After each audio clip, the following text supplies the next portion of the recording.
Theo, how are you encouraged working on the sermon?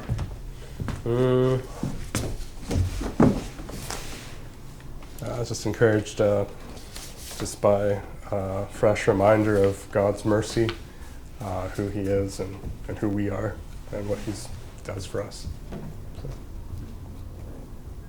Caleb? Yeah, thanks, Theo. That's a good word. I'm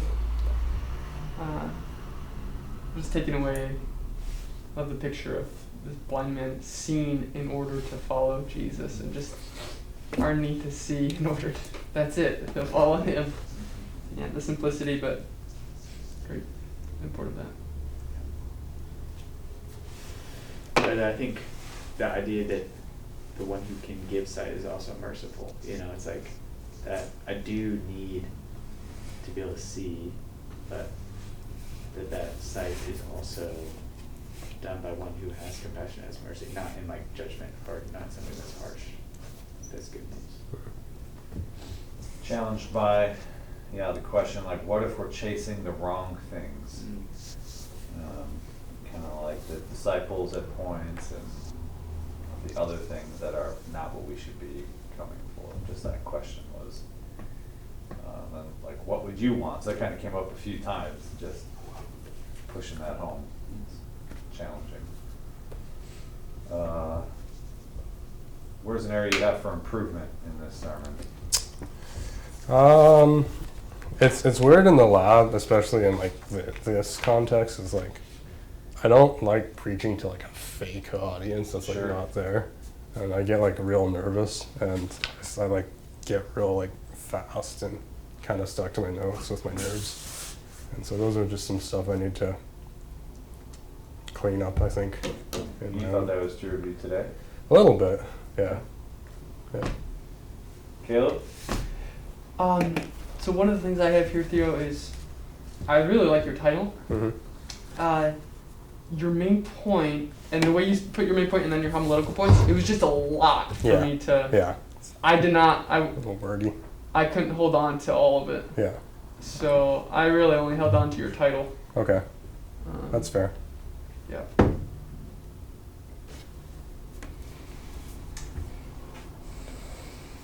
I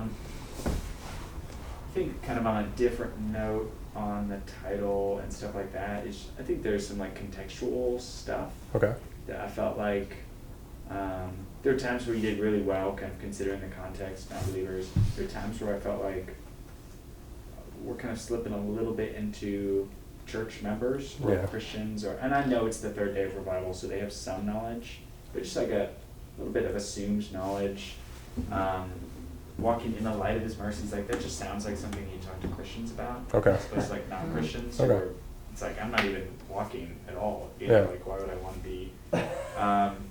In your second point, you sort of jump to like sin and punishment, and we all deserve. Yeah. And I was like, whoa, wait, why? And like, how? What? First of all, what is sin? Why do I deserve punishment? And then I think,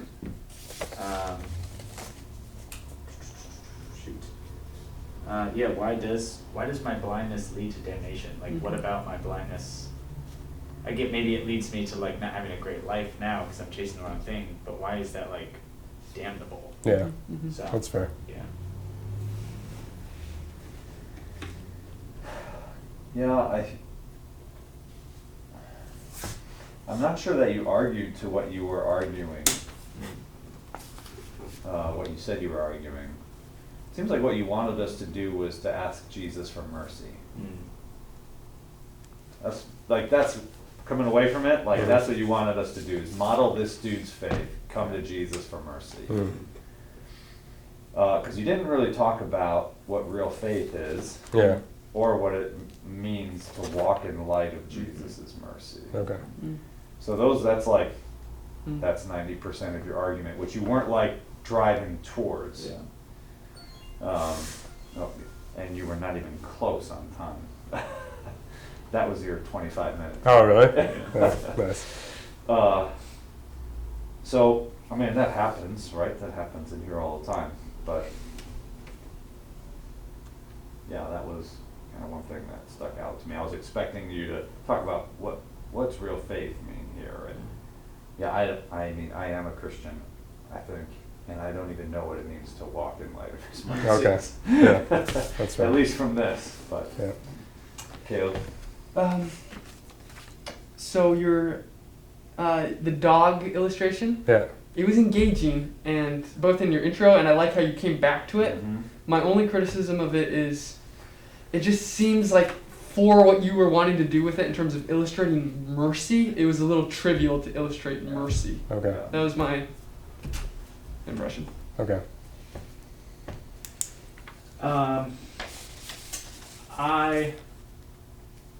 I'm not sure I 100% agree with that, but I will say that it felt like the only place that you were getting mercy from was your illustration. Like, so I know it's there in the passage, but I never connected, one, why we should even go to Jesus for mercy. Like, what about him means he can give mercy, and what's the relationship between mercy and sight exactly? Okay. Let's see what I write here.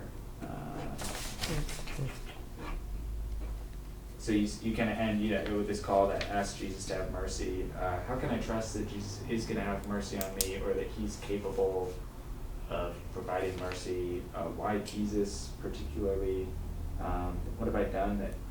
I mean, to be honest, like Bartimaeus doesn't even seem like he's done anything wrong. Like, Yeah. you're saying mercy is favor when you don't deserve it, but like, what about Bartimaeus?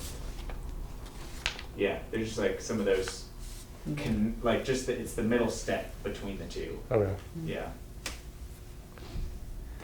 I think you did that little run on Son of David, Mhm. which could be really good, but I think especially in light of what Jeremy did with this building tension talk today, you might have been able to set it up a little bit better and say like, why does he call him that? Like, especially for a non-Christian, Yeah. sitting there like, what does it mean to be Son of David? And like, why would that be important? And then you'd be like, well, this is a guy who, and then you could kind of run on that. But you set up the tension, like, and that would be like, why would you go to him for mercy? And that is the answer, Yeah. because he's the Son of David. But like, what does that mean, right? Yeah. Yeah. So that problematizing is part of the way of building tension. So I thought right there, I was like, oh, there's a couple powerful lines there. Mhm. But it didn't hit as hard as it could Yeah. because you didn't set it up. Yep. Yep. All right. What did you think you did do well? For this sermon, I think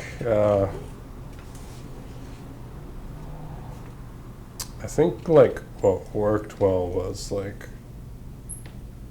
some of the things that like I tried to imply without stating like explicitly. I don't know. I thought it worked well, but I tried to say things like whenever Bartimaeus like knew something, he didn't just know. I put it like he saw, and he saw. And then when we didn't know something, I put it like we're blind to it. And so like hopefully that was like a way of like implying like what blindness is more than just like a physical like, state without needing to explain that too much. Yeah. So I like that. Yeah. So one thing is, you did a great job painting the picture of just the story. Mm. So at a couple points, with Jesus coming, setting that up and making that vivid for us. That was really well done, Theo. And then also in verse 49, I love the way you kind of built up the tension of, does Jesus have time for like this guy? Because we can put ourselves in that man's shoes. That was well done. Yeah, I was gonna say you're a really good storyteller. Just told this story well. Told the story of Bear really well in the intro. Connected back to it, fantastic. Oh, I don't know. Since Caleb said that tangentially, I think also like your tone was really, really good throughout. Clear that you cared about us as an audience. Clear that this was like an urgent, important thing that we needed to respond to and think about. Definitely had some like dynamic change in your voice and expressiveness. So I thought a lot of that stuff was really good. Yeah, I think one of the best places where your voice changed was what would you, right? When you went from like when Jesus asked the guy, what do you want? Mhm. To you turn to us and say, what do you want? And I was like, if you didn't like tone it just right, you Yeah. might think you're repeating yourself Yeah. instead of asking us, and Yeah. you toned it just right. Mhm. I thought your introduction was really well done to Yeah. hone us in, because like with that dog thing, it Yeah. could have gone a bunch of different ways. Mhm. And you said there are ticks that we can fixate on. What if we're chasing the wrong things? Like there's no Christianese in that at all. Yeah. Which is great. Like Mhm. that's an image that we can all get, right? And then you set it up, you went even further because you're like, lots of people come for lots of different reasons. Yeah. But one guy gets what he wants. Mm. Mhm. So I was like, you set it up beautifully. Yeah. Kind of hone us in. And that's where I just think that what you were arguing for was what you need to get from Jesus is mercy. Yeah. Yeah. Yeah. Yeah. That's so what you were arguing Yeah, for. so I probably need to rewrite my main point Yeah, and some yeah. stuff. Yeah, okay. So, Yeah, Theo, my other commendation was the way you stuck that application of what would you ask Jesus for as a main thrust. That was strong. Yeah, just, I mean, continue to jump on that. Just some of the questions that you asked. What do you want from Jesus? What's the right thing to ask for? Mhm.